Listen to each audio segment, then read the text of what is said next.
Salam alaikum wa rahmatullah.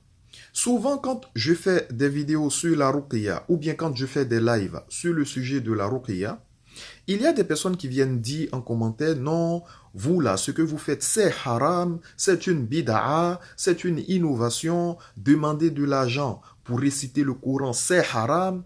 Même vous pouvez le constater en image, il y a une personne qui dit, je paraphrase, ce sont les charlatans qui demandent de l'argent quand ils récitent le Coran. La hawla wa la quwwata illa billah. Eh bien, si cette personne qui vient de dire ça, si elle avait conscience de la gravité de ses propos, je pense que elle va se repentir. Mais qu'Allah Ta'ala nous pardonne.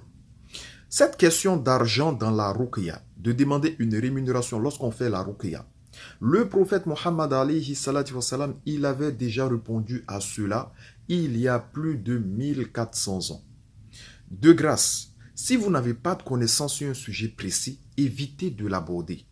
Sinon, vous allez commettre des péchés. Vous allez faire dire même au prophète ce que le prophète sallam n'a pas dit.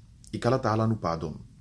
Donc, Bukhari, radiyallahu anhu, a rapporté par l'intermédiaire d'Ibn Abbas, radiyallahu anhu, qu'un groupe de compagnons du prophète Mohammed, sallallahu alayhi wa sallam, passa par un endroit où se trouvait un point d'eau, près duquel s'étaient établis des gens dont l'un des leurs a été victime d'une piqûre de scorpion ou d'une morsure de serpent. Un homme parmi les exploitants du point d'eau vint aux compagnons et leur demanda: y a-t-il parmi vous quelqu'un qui pratique l'exorcisme? Car il y a près d'ici une personne piquée par un scorpion ou mordue par un serpent.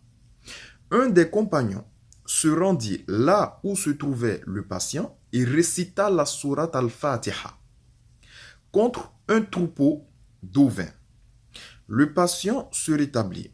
Le compagnon repartit et amena les moutons à ses compagnons qui désapprouvaient cela et dit: tu prends une rémunération contre la récitation du livre d'Allah. Quand il revint à Médine, il dit au prophète Mohammed sallallahu alayhi wa sallam: ô messager d'Allah, il a pris une rémunération contre la récitation du livre d'Allah. Le messager d'Allah sallallahu alayhi wa sallam dit alors: certes, la rémunération la plus méritoire est celle que vous prenez contre la récitation du livre d'Allah subhanahu wa ta'ala. Rapporté par Bukhari 5737 d'après Ibn Abbas radiyallahu anhu.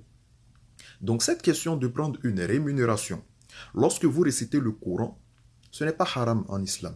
Je pense que ça, c'est clair. Maintenant, on va aller plus en profondeur. Sur chaque lecture coranique que nous faisons, on paye 22% d'impôts. Parce qu'on est déclaré à l'URSSAF comme auto-entrepreneur. Donc, on a un numéro ciré. Ça fait que sur chaque lecture coranique, on paye des impôts, 22%.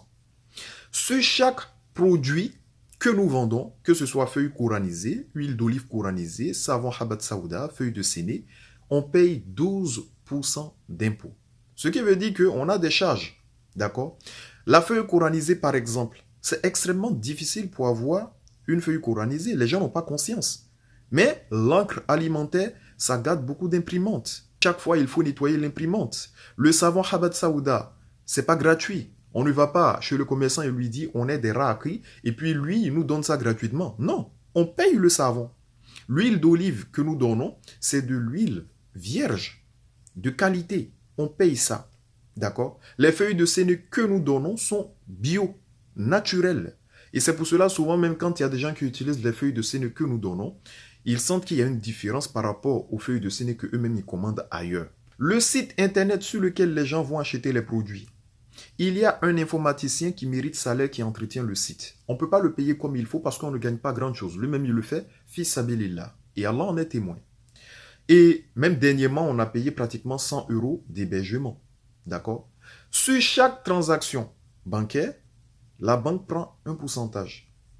Donc, il y a beaucoup de dépenses. Demandez à ma femme, elle va vous le dire. On ne peut pas faire la ruqya honnêtement et devenir millionnaire. Ce n'est pas possible. Quand on fait la ruqya, c'est pour aider. Sinon, en réalité, il y a beaucoup de charges, il y a beaucoup de dépenses. Même les lectures coraniques, on paye des impôts. Ça, les gens ne le savent pas. Et je parle encore une fois de moi, personnellement. Je sais qu'il y a des raquis qui exagèrent dans le prix. Ça, je suis conscient de cela. Je ne parle pas pour eux. Moi, je parle de moi parce que je suis auto-entrepreneur.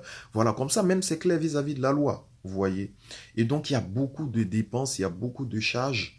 Et voilà, on essaie de faire le mieux possible pour aider les gens. Voilà pourquoi, même moi personnellement, je préconise plus le fait de se soigner soi-même. C'est pour cela qu'on a fait des packs de produits Ruqya pour que les gens puissent se soigner eux-mêmes. Il y a le pack de jeans amoureux qui coûte 22 euros. Les frais de port sont inclus pour ceux qui sont en France. Vous pouvez vous traiter avec les produits et écouter la Ruqya vous-même.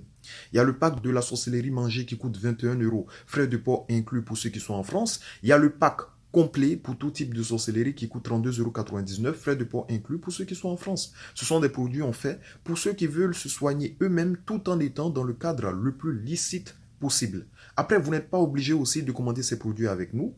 Voilà, pour ceux qui ne connaissent rien à la Ruqya, vous pouvez vous soigner aussi avec nous. Si vous voulez vous soigner seul, vous pouvez vous soigner seul. Si vous voulez vous soigner avec nous, vous pouvez vous soigner avec nous. Celui qui veut se soigner lui-même, c'est disponible sur notre site. Il y a une rubrique intitulée « Se soigner soi-même » où on explique dans les moindres détails comment vous pouvez vous soigner vous-même gratuitement, même sans avoir besoin d'acheter des produits avec nous. Vous voyez. Donc, on fait ça pour que tout le monde soit satisfait. Et il y a encore des ignorants qui sont là en train de jacasser. Qu'Allah Ta'ala nous pardonne et nous préserve. Sur ce, salam alaikum.